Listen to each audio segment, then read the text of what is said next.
Hola, mi nombre es Dulce Martínez. Hola, yo soy Nayeli Pérez. Hola amigos de YouTube, ¿qué tal? Soy Carla. Hola, y yo soy Stephanie Hernández. Bienvenido o bienvenida seas a nuestro canal. Esperamos que el contenido que tratemos en estos videos sea de tu agrado. El contenido que trataremos será enfocado en entender al ser humano desde la psicología social. Si te agrada nuestro contenido, no olvides darle like, compartir y suscribirte a nuestro canal. El día de hoy hablaremos sobre la cognición social y algunos puntos que tocaremos en nuestro video será ¿qué es la cognición social? ¿En qué consiste la cognición social?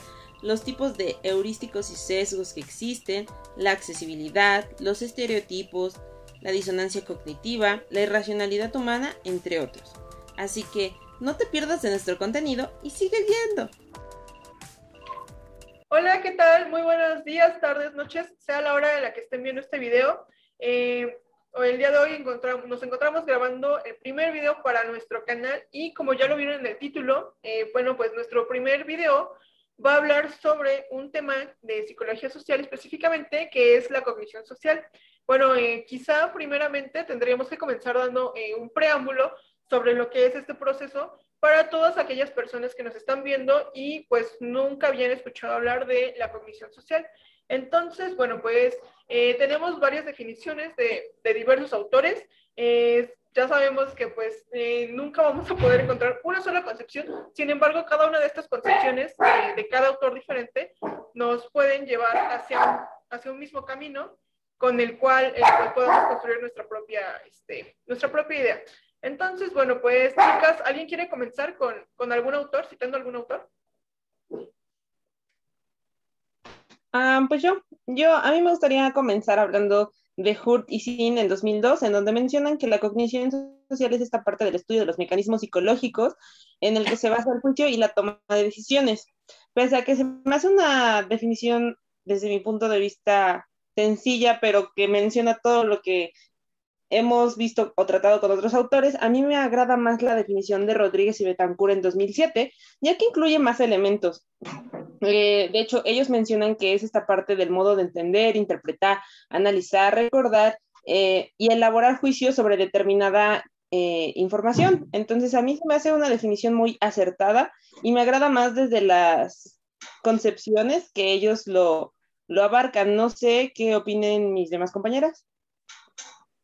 Claro, si bien no hay una sola definición de cognición social, también a mí me gustaría compartir la de Budman en 2001, que siento que se relaciona con la que acaba de comentar mi compañera Steph, ya que este autor nos menciona que es un proceso mental, psicológico y social en donde la persona percibe, reconoce, evalúa, recuerda y genera una representación que posteriormente nos va a ayudar a generar un comportamiento social.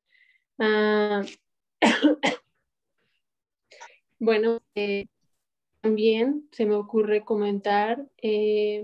también comentarlo de hecho, que la cognición social es social por diferentes cuestiones. Una de ellas es pues su objeto es social. Sabemos que el ser humano es un ser social por naturaleza y que también es social porque se desenvuelve en un contexto social en donde pues refuerza a la cognición social. Y bueno, no sé, que tienen que comentar respecto a esto, a lo de la cognición social. Bueno, compañeros, a mí me gustaría recalcar otro de los autores, que es Billy Powell en 1990, el cual nos habla acerca de las creencias, ya que basado en las creencias de cada individuo, será como ellos determinen la percepción que tienen hacia los otros o cómo es que miran pues bueno, a los otros individuos. En este caso sería la cognición que nosotros como individuo tenemos de la sociedad o de algún otro objeto. Ok, bueno, entonces para cerrar con esta ronda de definiciones, a mí me gustaría pues resaltar la definición de Ovejero en el 2010, que nos dice que, bueno, la cognición social, bueno, primero nos habla de cognición, ¿no? Cognición es un proceso en el cual pues el ser humano puede comprender lo que hay a su alrededor. Entonces, ahora hablando de cognición social, pues nos dice que es un proceso de recolección de información para poder pues comprender a las personas. Sin embargo, no solamente se trata de una recolección, se trata de esta información, bueno, una vez que es recolectada, pues se organiza y pues se interpreta de tal manera que pues podamos precisamente conocer a una persona. Entonces, bueno, no solamente hablando de personas, claro, pero bueno, sabemos que siendo un proceso social, hablamos de interacción, bueno, pues con otras personas. Y pues bien, entonces ahora que sabemos pues un poco más lo que es la cognición, no sé, quizá recuerden que pues hay ciertos procesos que se derivan de la cognición y el primero de ellos, bueno, a mí me gustaría comenzar con el primero, que es la accesibilidad. Eh, yo sé que la recuerdan, hablamos de accesibilidad cuando, bueno, pues tenemos una facilitación de información para pues recordar un momento, un fenómeno, una persona en específico. Me acuerdo mucho de este ejemplo, chicas, porque pues mencionábamos, ¿no? Bueno, la cognición social no se trata solamente de un proceso pues similar a la memoria, que es pues cuando precisamente podemos recordar lo que es, bueno, que podemos recordar información específica que pues bueno nos va a llevar a un lugar determinado. En la cognición social, además de recordar, también podemos saber precisamente, bueno, tomando este ejemplo de nuevo, no solamente podemos recordar cómo es una manzana, podemos recordar cómo sabe una manzana, podemos recordar cómo huele una manzana, podemos recordar qué nos hace sentir cuando comemos esa manzana y podemos recordar inclusive personas que les gustan o no les gustan las manzanas. No sé si alguien tenga algo más al respecto. Claro, a mí se me hace interesante justo lo que mencionas, Dulce, del proceso de accesibilidad, porque el proceso de accesibilidad da como resultado el proceso de facilitación, ¿no? Que es la manera en la que, de alguna u otra manera, nosotros nos facilitamos, como su nombre lo dice, el obtener ciertos recuerdos o el generar información y clasificarla de acuerdo a nuestras necesidades, porque básicamente algo de lo que trata la cognición social, o así lo veo yo, no sé ustedes qué opinan, es esta manera en la que pues nos facilitamos la vida, ¿no? Como seres humanos obviamente buscamos esta manera de facilitarnos pues todo en la vida y pues una de las maneras en la que lo hacemos es esta parte de buscar cómo clasificar ciertas cosas y algo claro que va relacionado justo con lo que Dulce mencionaba de la accesibilidad es también esta parte de los heurísticos, ¿no?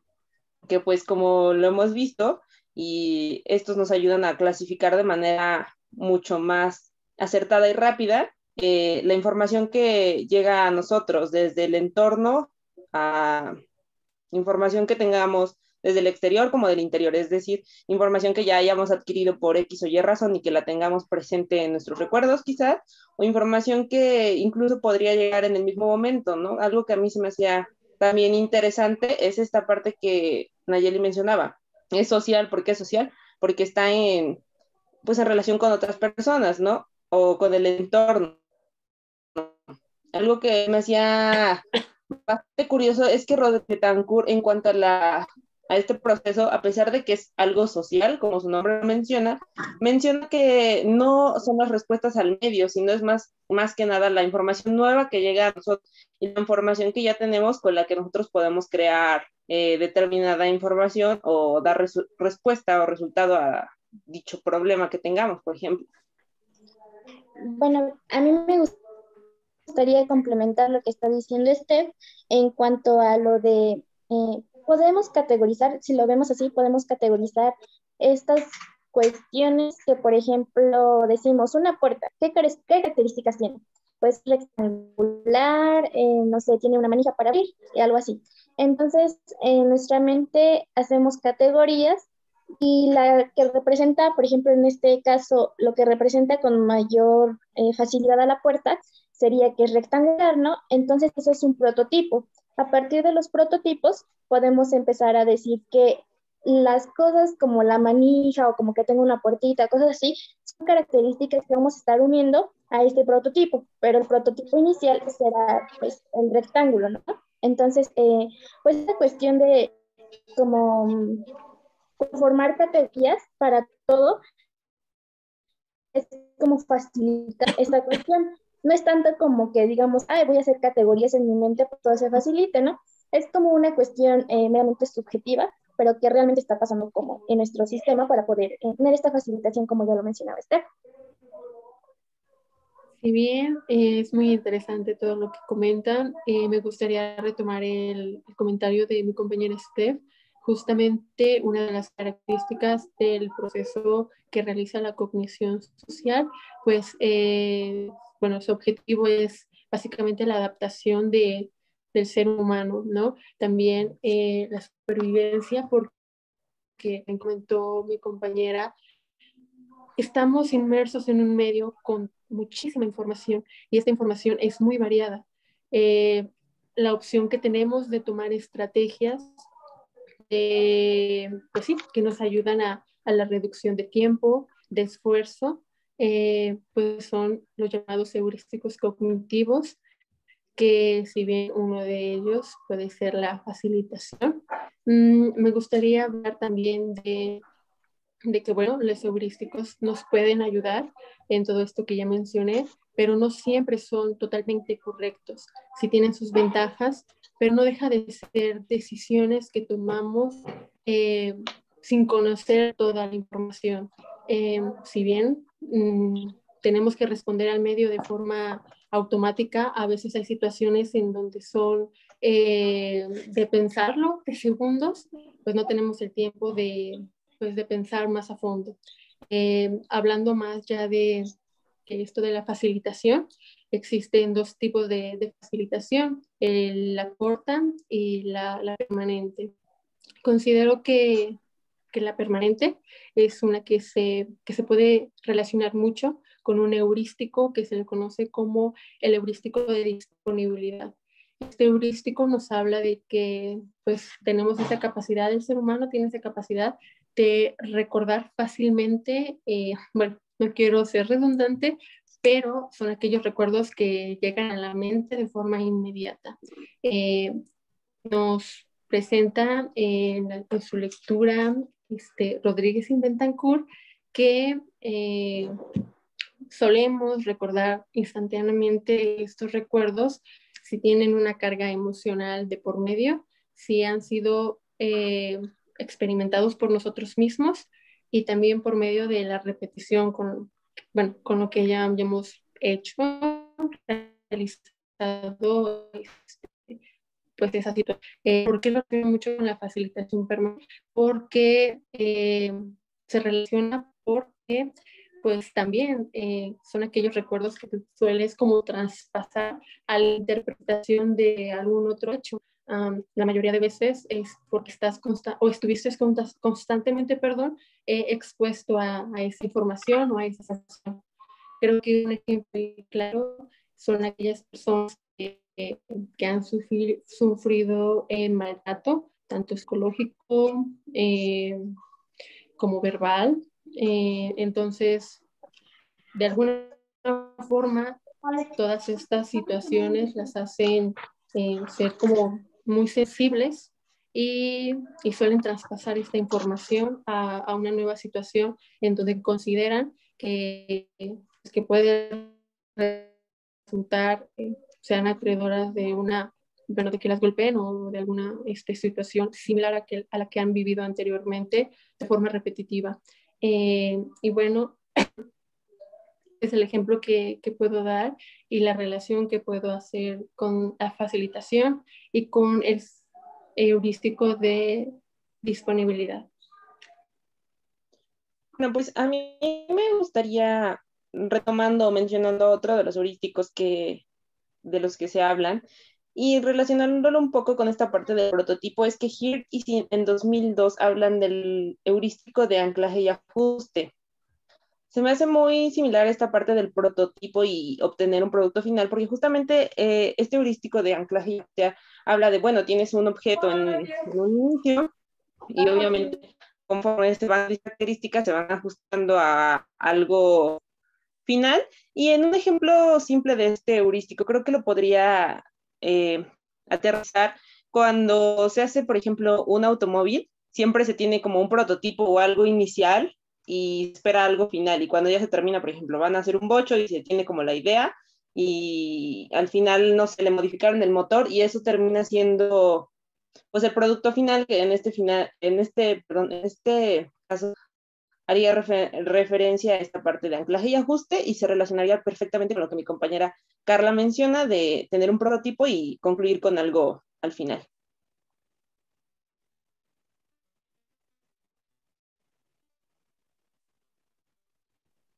Claro, bueno, realmente sí me quedo mucho con las palabras que nos dicen tanto, bueno, que nos dice Steph como con lo que nos dice Naye.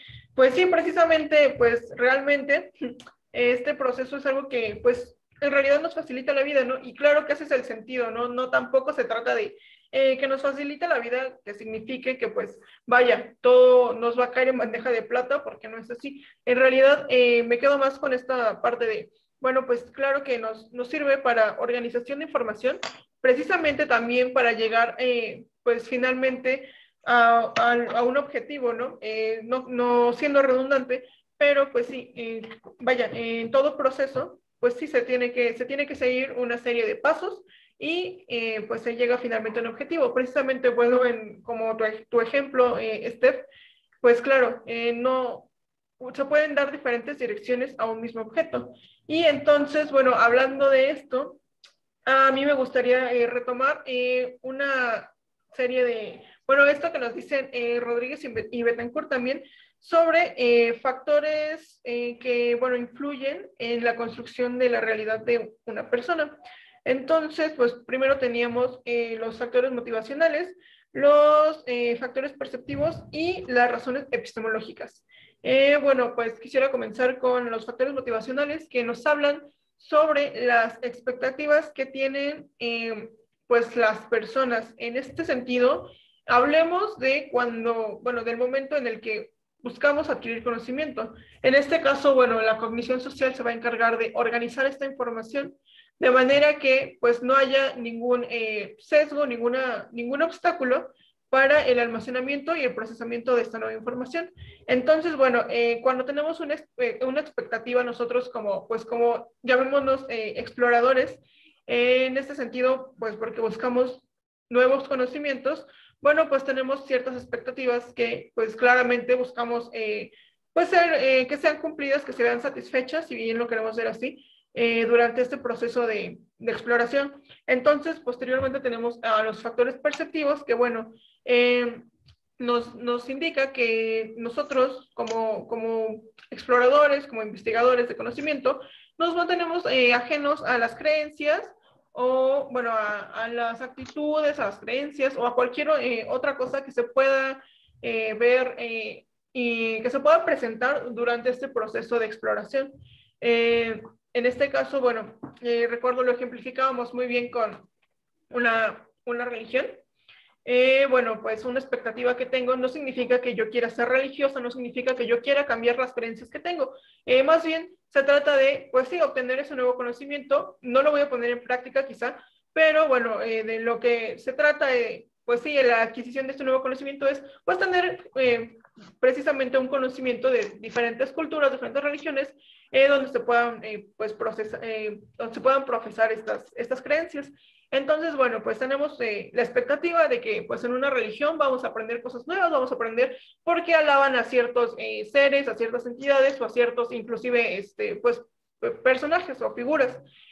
Posteriormente, cuando tenemos los factores perceptivos, bien sabemos que, bueno, yo sé que independientemente de las creencias que tengan estas personas o las creencias que quizá yo pueda, pues sí, aprender o adquirir durante esta búsqueda de conocimiento, pues eso no va a alterar lo que yo ya, pues sí, en lo que yo ya creo, no significa que va a influir en mi estilo de vida.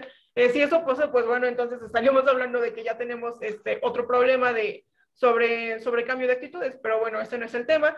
Y entonces finalmente tenemos las razones epistemológicas. Y bueno, entonces aquí Rodríguez y Betancourt nos hablan sobre que, bueno, no se busca, la verdad, más bien, no se busca tampoco cambiar creencias, sino se busca, pues, digamos, concebirlas como un medio de conocimiento. Finalmente, este es pues sí, el paso final de nuestro proceso en este sentido de búsqueda de información o búsqueda de nuevo conocimiento, porque, bueno, una razón epistemológica me va a decir, bueno, pues sí, ya supimos todo lo que queríamos saber sobre una religión, ya sabemos por qué alaban a una figura de cerámica, ya sabemos los rituales que se tienen que hacer según esta religión, es porque si no son una falta de respeto, y entonces no significa que pues estas creencias que puedan tener las personas pues sean una verdad absoluta, porque la verdad absoluta recordemos que nadie la tiene, pero entonces, bueno, sabemos que todas estas creencias que puede tener esta gente pues van a ser finalmente un medio por el cual yo voy a obtener y voy a generar nuevo conocimiento.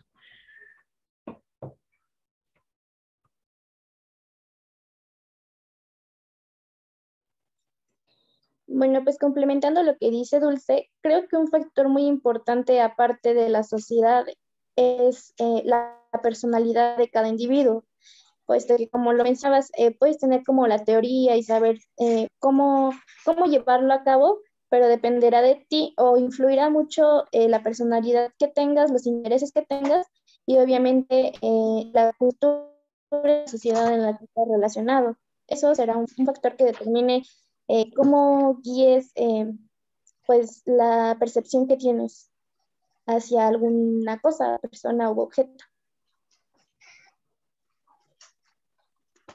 Claro, Carlita, a mí sí me es igual interesante, ¿no? Por ejemplo, algo que yo podía ver a lo largo de la lectura de Rodríguez y Betancourt en 2007 es que hace énfasis en esta parte de los estados emocionales, ¿no? En que el ser humano no está como aislado de esta parte que creo que, a mi parecer, quita muchas veces objetividad al momento de tomar una decisión, porque caso no muchas veces las personas eh, nos dejamos influir por un estado emocional quizá, y eso de alguna u otra manera crea un sesgo en nuestra respuesta final o en nuestra respuesta esperada, ¿no? Algo de lo que también me gustaría mencionar relacionado con lo que menciona Dulce de esta parte es esta parte de la estrategia de procesamiento de la que habla Rodríguez y Betancourt en 2007, del procesamiento de arriba abajo y abajo arriba. Básicamente el de abajo arriba habla de lo que conoces hasta llegar a un estado y al final, no sé, te pones a llorar porque ves la puerta y te recordó algo, ¿no? Y es lo contrario, ¿no? Desde el estado anímico tú buscas la causa de, ok, estoy triste, ¿por qué estoy triste, no? Y empiezas a buscar causas de por qué estás triste. Entonces, en este sentido, esta estrategia de procesamiento es interesante, ¿no? A mi parecer, el hecho de meter un estado anímico podría ser en ocasiones algo que, no sé si decirlo perjudicial, pero es algo complejo, ¿no? De hecho, mi compañera Nayeli decía, bueno, claro, hay que verlo como esta parte de los heurísticos de, claro, ayudan muchas veces, son una fuente, pues, de facilitarnos la vida, pero también tienen sus pros y sus contras como cualquier otra cosa, ¿no? Es algo bastante interesante lo que comenta mi compañera Esther sobre las emociones y el afecto. Recuerdo mucho esto que acaba de decir, que sí, si bien se conoce, se tiene esta idea de que a veces las emociones, el afecto a la hora de tomar una decisión es incluso como una parte de esta irracionalidad o de no tener objetividad. Pero caso contrario a lo que nos comenta Rodríguez y Bentancur, que de hecho las emociones, el afecto y la motivación son pues parte fundamental para que el proceso de la cognición social se dé pues con éxito. Siempre tenemos esta idea de que el ser humano debe de ser un ser racional, bueno, que es un ser racional, que a veces cuando somos irracionales es, por ejemplo, cuando tomamos decisiones en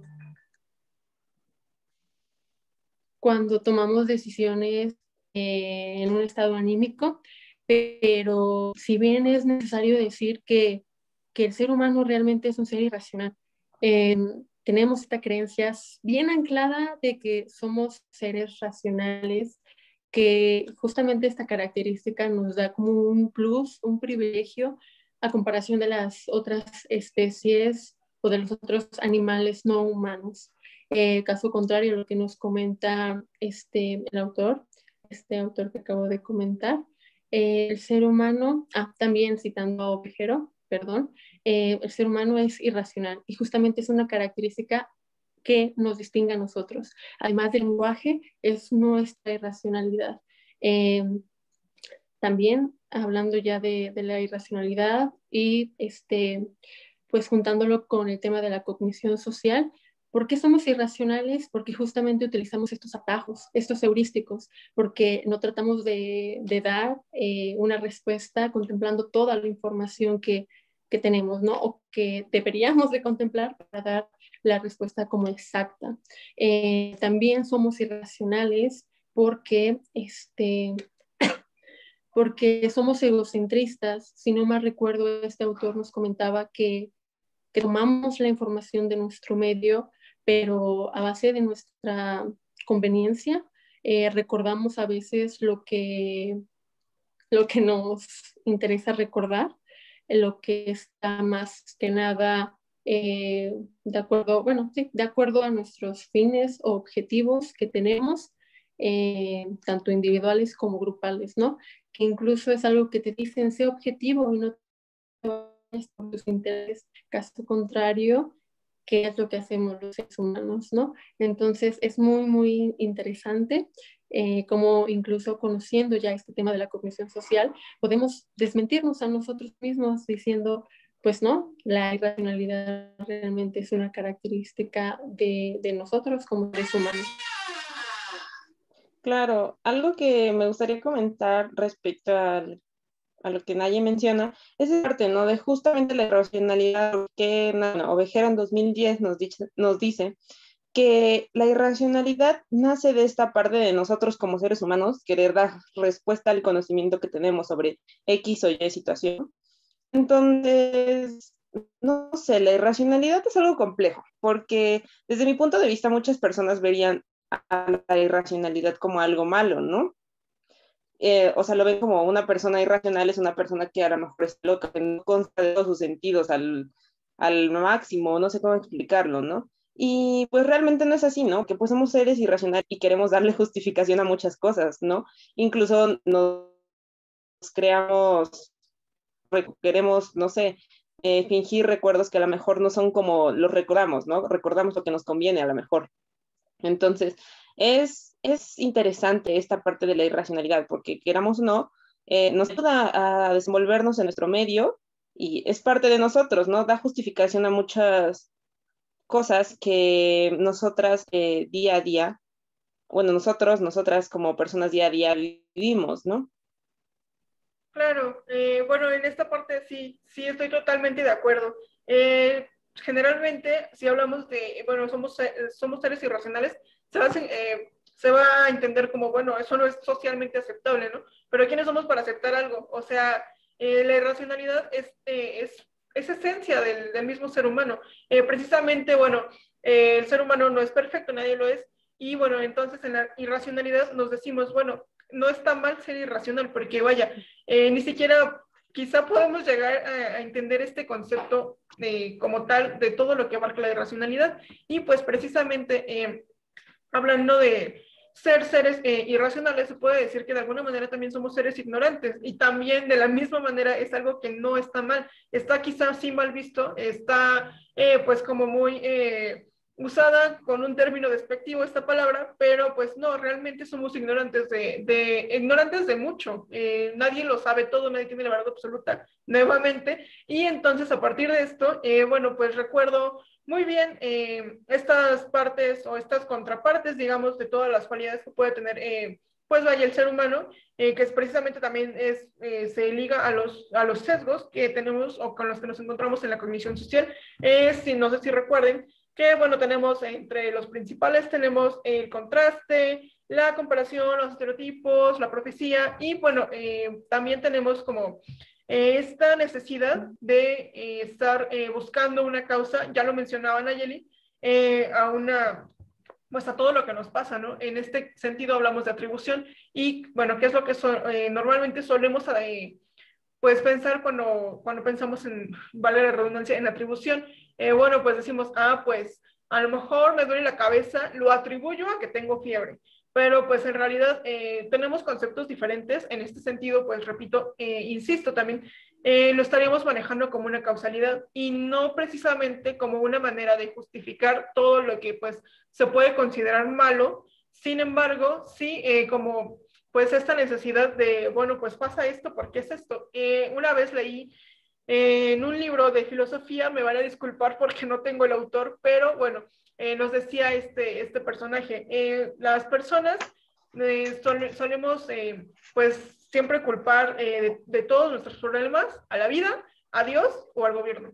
Y pues no me van a dejar mentir, de esto nos habla precisamente la atribución. Necesitamos nos vemos en esta necesidad de encontrar una causa a pues todo lo que nos acontece, sea bueno, sea malo. No puede simplemente pasar, necesitamos hallar una causa. No sé si estén de acuerdo.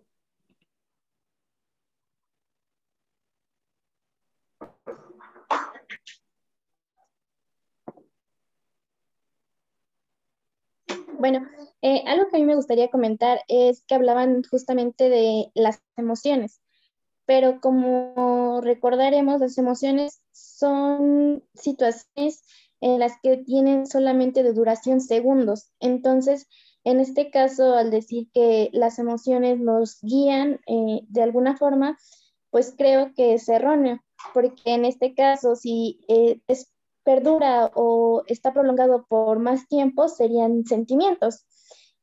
Bueno, aunado a esto, me gustaría decir que la percepción que tenemos nosotros del medio en el que nos desenvolvemos no es tal cual como nosotros lo vemos, puesto que este es como una construcción social.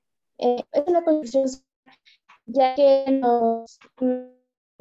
nos podemos guiar de lo que nos dicen otras personas, ¿no? Tal vez yo voy a llegar a una escuela y soy nueva, pero tengo una amiga y ella me dice, ay, ¿sabes qué? No le hables a porque es así, así, así. Entonces, puedes determinar tu conducta hacia esa persona.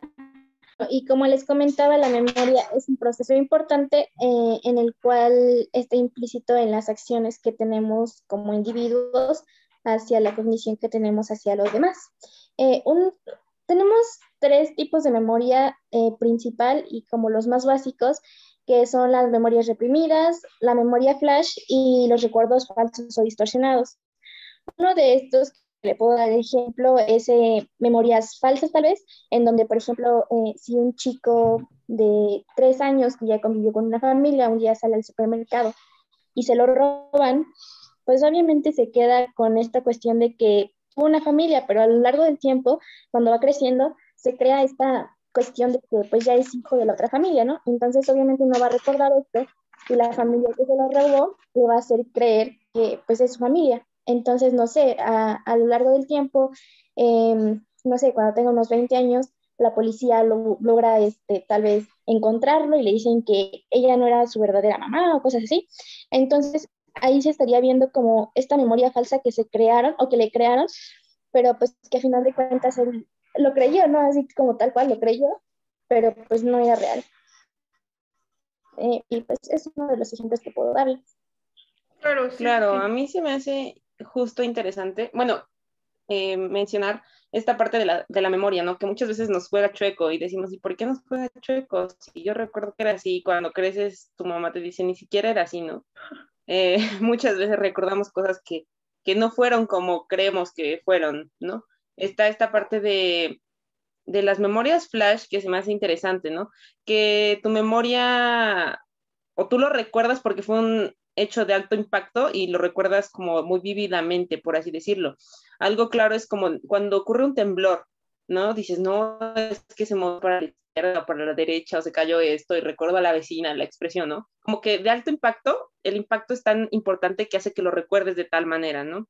Otra de las memorias que mencionabas era la, la memoria reprimida, eh, y justamente la memoria reprimida es importante e interesante, porque muchas veces nosotros por diversas situaciones bloqueamos cosas, ¿no? Y decimos, no, no pasó y sí pasó, ¿no? Entonces es curioso cómo el cerebro tiene la capacidad de bloquear recuerdos para, pues sí, para que nosotros, yo lo veo como una alternativa de que nosotros no suframos, ¿no? O como para evitar ciertos traumas y superarlos de manera más acertada. Otra de las cosas que a mí me gustaría mencionar es esta parte que Carlita mencionaba, ¿no? En un inicio hacía el hincapié de, bueno, hay que tener en cuenta que no es un estado emocional, o no tanto así, no, mejor dicho, una emoción es de segundos y un sentimiento es algo que perdura, ¿no? Y creo que hay que recordar que esta parte de la cognición social es algo que es inconsciente y que pasa súper rápido y es en una toma de decisión. Entonces, a mi perspectiva, cuando tú tomas una decisión, estás pasando por una emoción, o sea, la tomas con una emoción, no la tomas ya con un sentimiento. Porque pues, no sé, te pasa algo y, no sé, te enojas mucho y tomas una decisión, ¿no? No muchas personas tienen esta parte mm, de decir que amo y tomo una decisión, ¿no? Muchas veces es como estás enojado y tomas la decisión y ya le dijiste a la otra persona todo lo que no tenías que decir, ¿no? O estás feliz y ya te quieres casar con alguien, por ejemplo, ¿no? Entonces es como curioso. Eh, También es interesante esta parte de cómo el hecho de estar en una irracionalidad humana puede llevarnos a esta parte de una disonancia cognitiva e incluso podríamos meter aquí los estereotipos, ¿no? ¿Por qué un estereotipo? Yo lo metería, no sé ustedes si concuerdan con mi opinión o difieren en algo. Un estereotipo yo lo metería en esta parte de la irracionalidad humana porque recordemos que la irracionalidad hace que nosotros justifiquemos algún conocimiento de alguna manera. Y pues el estereotipo de alguna u otra manera hace que nosotros, una persona o algo, lo metamos en algún lugar y digamos, es porque es así, ¿no? Ves a una persona vestida con pants y dices, ay, no, te va a robar porque todas las personas que has escuchado que roban es porque visten de pants, ¿no? Entonces, tú lo pones en un concepto y esa parte es curiosa, ¿no? Empieza tu irracionalidad, ¿no? Somos seres tan irracionales que ni nos ponemos a pensar que a lo mejor anda de pants porque salió por el pan en la mañana, ¿no? O son las 6 de la mañana y anda en pants porque fue a correr. Ya automáticamente lo encasillamos en alguna situación. Y esto muchas veces nos lleva a una disonancia cognitiva. A mi parecer, la disonancia cognitiva es algo complejo, es como boicotearnos a nosotros mismos, ¿no? Es decir, creo en algo y hago todo lo contrario. O es esta parte en la que nosotros como seres humanos entramos en una crisis y al momento de tomar una decisión estamos en esta disonancia y cuando tomamos la decisión tenemos que nosotros como seres humanos encontrar esa consonancia, es decir, bueno, tomé una decisión y dudas de que tu decisión que hayas tomado, la decisión que es la mejor para ti en el momento. Entonces está como esa, no sé, como esa ambivalencia, por así decirlo, y tu deber como persona para sentirte mejor es encontrar esa consonancia y estar otra vez en un estado plano, por así decirlo, no estar como en una montaña llena de emociones. No sé ustedes cómo vean todos estos temas que creo que se relacionan perfecto con la irracionalidad humana. Desde luego, me gusta mucho cómo tomas esta parte de nuevamente la irracionalidad, ¿no? Porque claro, la irracionalidad nos vuelve impulsivos. Es decir, precisamente me encantó tu ejemplo de, bueno, pues sí, le voy a decir hasta de lo que se va a morir a esta persona porque estoy enojada, no estoy siendo un ser, no estoy pensando las cosas, estoy actuando por un impulso. Y entonces, pues sí, hablando igual de irracionalidad, déjenme contarles una anécdota de la preparatoria. Teníamos un profesor él nos daba cálculo integral, era macho a morir, era horriblemente macho. Entonces, pues, una vez nos pide, ¿no? Aquí hablamos tanto de disonancia cognitiva como de irracionalidad, como de estereotipos, ¿no? Este profesor una vez nos comenta, bueno, me van a traer su tarea en una hoja de color, en una hoja de cualquier color menos lila, porque lila no es un color para hombres. Bueno, aquí estamos hablando primeramente de un estereotipo, ¿no? Él nos maneja este estereotipo pues de género, ¿no? Lila no es un color para hombres, todo de, ok. Yo iba en mecatrónica, de decir que pues el 90% de los compañeros eran hombres. Entonces, pues supongo que a eso quería hacer referencia. Bueno, ahora por qué hablo de una disonancia cognitiva. Este profesor nos dice, lila no es un color para hombres, y resulta que estaba utilizando una camisa lila. Entonces ahí es donde digo, o sea, ¿hasta dónde podemos llegar a ser irracionales? Ser seres no estereotipados, más bien ser seres que estereotipan. Y pues por otro lado, pues sí está yo creo que más que claro dónde está esa disonancia, ¿no? Bueno, estás diciendo una cosa, pero estás actuando totalmente contrario a esta creencia que tú mismo te estás imponiendo, ¿no? O sea, estamos hablando de ser contradictorios, ¿no? Es precisamente, bueno, eso se relaciona mucho con actitudes, pero bueno, no es nuestro tema por el momento, pero bueno, es ahí donde sí estamos hablando de irracionalidad y pues una contradicción.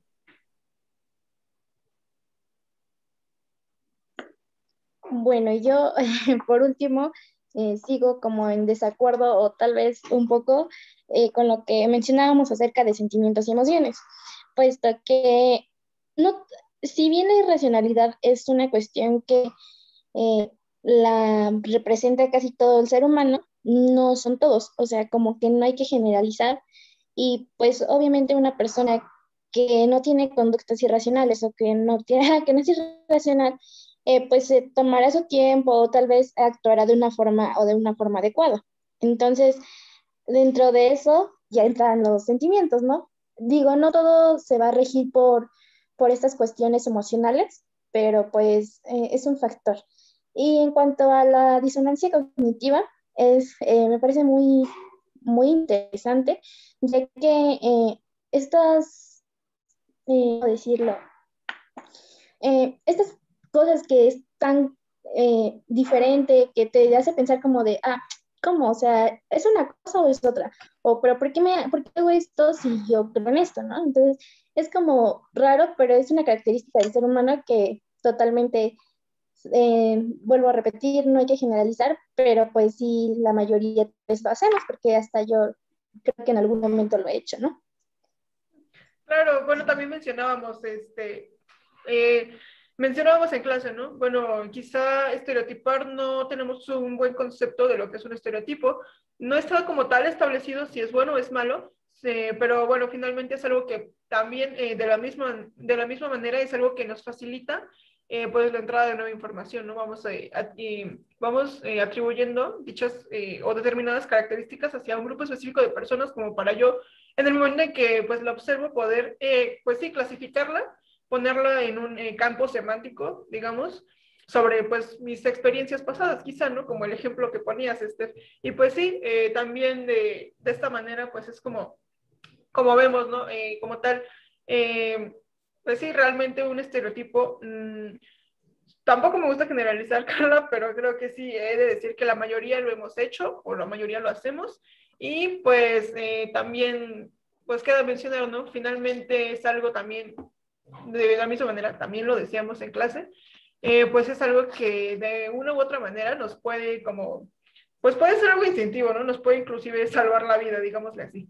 Y bueno, pues creo que es todo por parte de los estereotipos. Sí, algo que a mí me gustaría comentar es, bueno, hacer hincapié justo en lo que Carlita mencionaba, ¿no? Es esta parte de no generalizar, ¿no? Creo que en ningún momento deberíamos hacerlo, em, porque efectivamente, ¿no?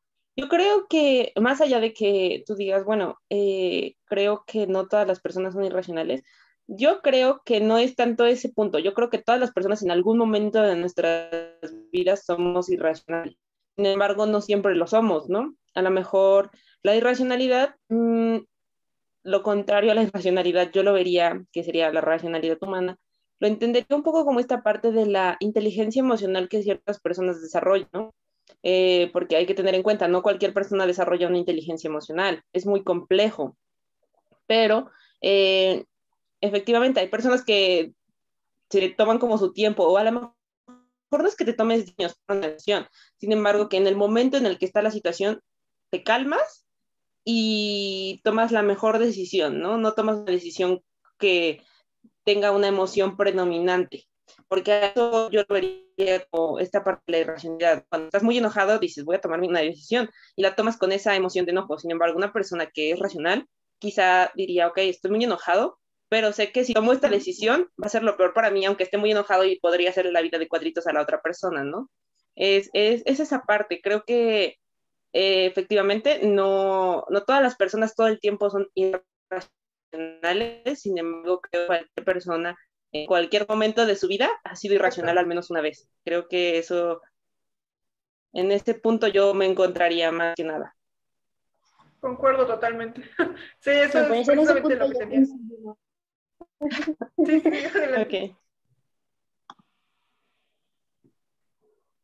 sí. No sé si a alguna le gustaría comentar algo más. Pues como creo que como parte de la conclusión, a mí me gustaría decir que la cognición social es un constructo. Bueno, a mí me gustaría incluir dentro de esta conclusión el hecho de que cada autor maneja distintos conceptos. Hay que tener en cuenta que nosotras en esta charla que hemos tenido el día de hoy, que ha sido muy enriquecedora en todos los sentidos, hemos tocado muchos temas, eh, cada autor maneja distintos tipos de heurísticos, distintos tipos de sesgos, pero a final de cuentas creo que cada uno se complementa, ¿no? Y el sentido principal, o el que yo veo, no sé ustedes, qué opinen al respecto, corríjanme si me equivoco, es que la cognición social es esta parte que nos ayuda a nosotros al momento de una toma de decisiones, y nos ayuda a esta parte de entender, interpretar, analizar la información que recibimos, ¿no? Hay que tener en cuenta que son muchos autores y que a lo mejor no se tocan todos los puntos de todos los autores, pero se tocaron los puntos más relevantes, o los puntos en los que los autores convergen. También hay que tener en cuenta que la cognición social es parte del ser humano, ¿no? No es algo que esté aislado, y es un proceso social, como lo menciona Carlita, ¿no? Eh, entonces es interesante tener esta, y no perder de vista esta parte, ¿no? Que la cognición social es un hecho social, como su nombre lo menciona, y ya no sé si a alguna de ustedes les gustaría complementar o decir algo más. Sí, sí, sí, por supuesto. Y, vaya, no se puede llegar a una sola definición. Sin embargo, pues el concepto es grande, pero pues creo que al menos a lo largo de esta charla, pues sí se habrá podido entender. Pues sí, finalmente, pues vaya, llegamos a lo mismo con lo que empezamos, ¿no? Y la cognición social es un proceso que nos facilita, pues sí, la vida de alguna manera a los seres humanos nos ayuda, quizá en algunos puntos puede ser de alguna manera un poco, no perjudicial, pero sí puede traer quizá desventajas, por ejemplo, cuando hablamos de la elaboración o de la conclusión de conjeturas con información incompleta. Pero finalmente, pues esa misma información incompleta es también lo que nos ayuda. Es mejor tener información incompleta a no tener ninguna información. Entonces, pues sí, creo que totalmente de acuerdo. Pues sí, finalmente llegaría a decir que es un proceso que nos va a facilitar la vida. No, sí, ya no hay nada más que decir. Creo que esto sería todo respecto al tema de cognición social. Así que muchas gracias a los que nos están viendo. Nos vemos en un próximo tema. Suscríbanse y denos Hasta me luego. gusta, por favor. Adiós, chicos, chicas. Hoy voy a hablarles acerca de una nota periodística. En este caso lleva por título El holandés farsante. Ella habla acerca de un investigador que hacía ciencia, en donde se publicaban sus investigaciones, y finalmente este fue descubierto, en donde reveló que había falsificado los resultados de sus investigaciones. No lo reveló por sí mismo, sino que lo hizo, sus compañeros se dieron cuenta y entonces ellos fueron quienes dieron avisos a las autoridades. Este investigador había publicado en varias revistas científicas, una de ellas era Science, es una de las más importantes revistas científicas y esto genera consecuencias ya que a causa de las publicaciones que él ya tenía, llegan nuevas personas que replican y toman en cuenta lo que él tenía como resultados en sus investigaciones y por ende todo esto se va a la basura. Eh, Esto lo podemos relacionar con la disonancia cognitiva, puesto que cada investigador tiene un código ético por el cual se rige. Él decía amar la ciencia y por ello la hacía, pero al final de cuentas no terminó cumpliendo con su código ético, lo rompió.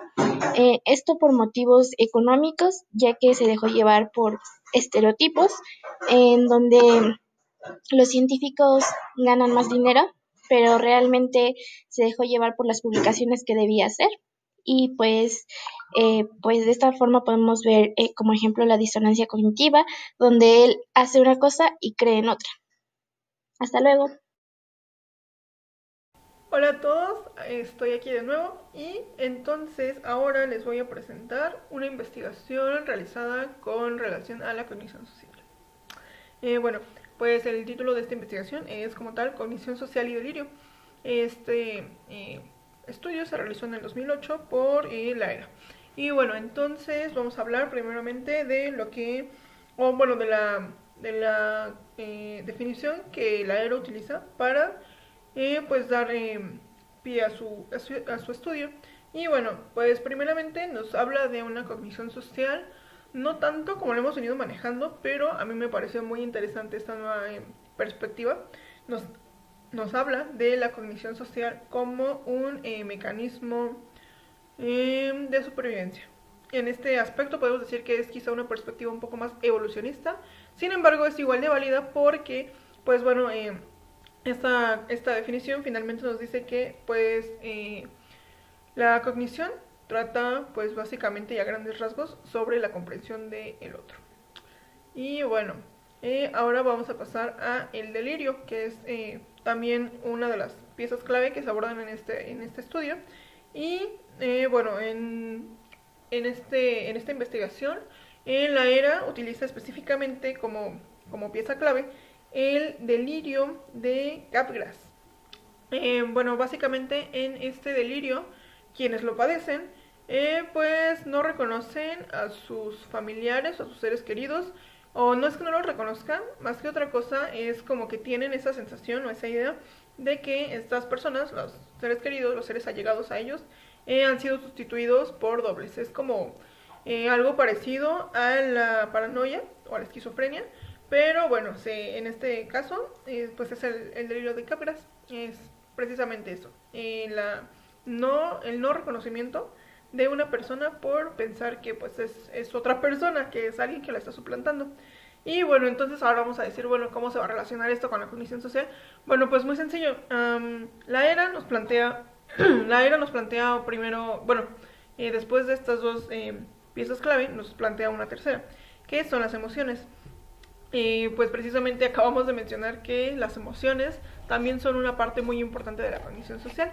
También la ERA nos menciona que, bueno, pues las emociones de la misma manera que la cognición social o que el concepto de cognición social que él maneja, pues nos sirven para pues la comprensión de otra persona, es decir, en este sentido, la comprensión de seres allegados. Las emociones pues rigen gran parte de nuestra vida y entonces ahora haciendo esta relación nos habla del delirio como tal, como una emoción. Esto está un poco raro, pero también a la vez está muy interesante porque, bueno, nos habla de cómo es que puede ser una emoción. Bueno, el delirio pasa a ser una emoción una vez que se ha convertido en parte de nuestro pensamiento, se ha convertido o ha llegado a sustituir a las verdaderas emociones. En ese sentido, podemos hablar de una repulsión o un rechazo hacia personas que pues no reconocemos, y bueno, que pasaría a sustituir quizá un amor o una aceptación hacia esas mismas personas que antes se tenía, pero pues ha sido reemplazado. Entonces, bueno, finalmente tenemos que la cognición, pues bueno, su función en este sentido sería más que otra cosa la de pues tratar de, como ya dijimos que era un mecanismo de supervivencia, pues tratar de reorganizar esta información, o es decir, en este sentido un poco clínico, poder de alguna manera volver a establecer estas concepciones que teníamos sobre las personas allegadas a nosotros, es decir, volver a tener o volver a sustituir este nuevo sentimiento de repulsión por el sentimiento anterior, que era pues el de afecto, amor, o como lo podamos llamar. Y bueno, a grandes rasgos es de lo que trata esta investigación. Si les suena interesante, si les parece interesante, pues más adelante vamos a dejar la referencia y el enlace donde pueden encontrarla. Adiós. Ahora les voy a presentar un estudio de caso relacionado con el tema de los estereotipos.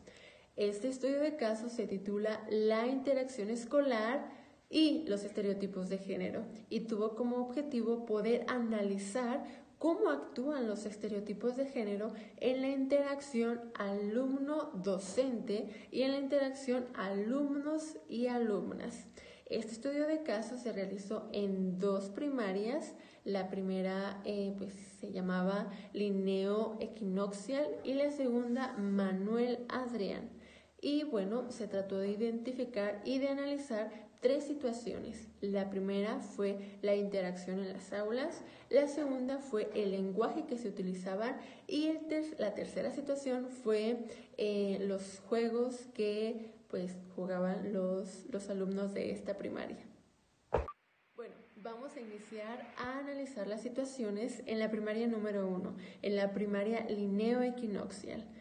Bueno, aquí en la primera situación, en la interacción en el aula de clases, se encontró que algunas maestras tendían a darle mayor participación a los niños que a las niñas. Caso contrario, en algunas otras aulas las profesoras tendían a dar una participación equitativa. Podían participar en cualquier momento y de igual forma, tanto niñas como niños. ¿Cómo se relaciona esto con el tema de los estereotipos de género? Que de manera inconsciente las profesoras en el aula en donde su participación no era incluyente sino excluyente, tendían a reproducir inconscientemente los estereotipos de género. En la segunda situación, en la situación del lenguaje, se encontró que se tendía a resaltar el uso del género masculino. No se tendía de manera explícita a nombrar a las niñas, e incluso se ocultaba la presencia y el protagonismo femenino. Y esto es algo que ocurre demasiadas veces en el día a día. Esta tendencia a relacionar lo masculino con lo universal. Y bueno, cómo esto se relaciona con los estereotipos de género es que en las aulas se está transmitiendo y reforzando de manera inconsciente la concepción de un lenguaje sexista, de un lenguaje en donde es excluyente para el sexo femenino. En la tercera situación, en la situación de los juegos, se encontró que tanto niños como niñas jugaban aquellos juegos que encajaban perfectamente con el modelo masculino y femenino, aquellos modelos impuestos por la sociedad que desde pequeños nos están inculcando, que desde pequeños estamos reproduciendo. ¿Cómo es que juegan los niños y las niñas? Los niños juegan a las luchas, juegos más interactivos, y las niñas tienden a jugar a espacios más reducidos. Bueno, ahora vamos a pasar con la segunda escuela, la escuela primaria Manuel Adrián.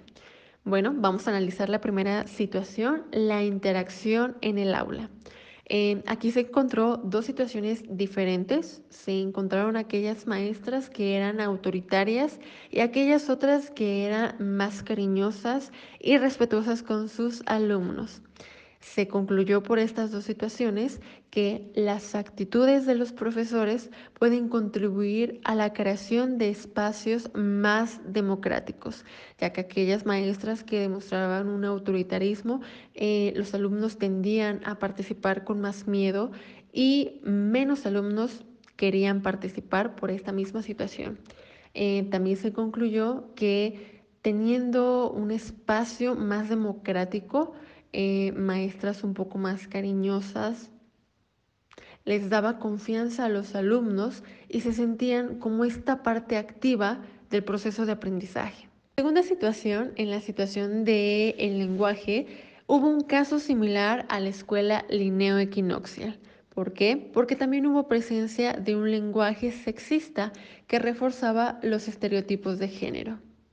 En la tercera situación, en la situación de los juegos, se encontró que los niños tendían a ser más agresivos con las niñas, además de que se encontraban como en una lucha de control de quién tenía el control, si los niños o las niñas.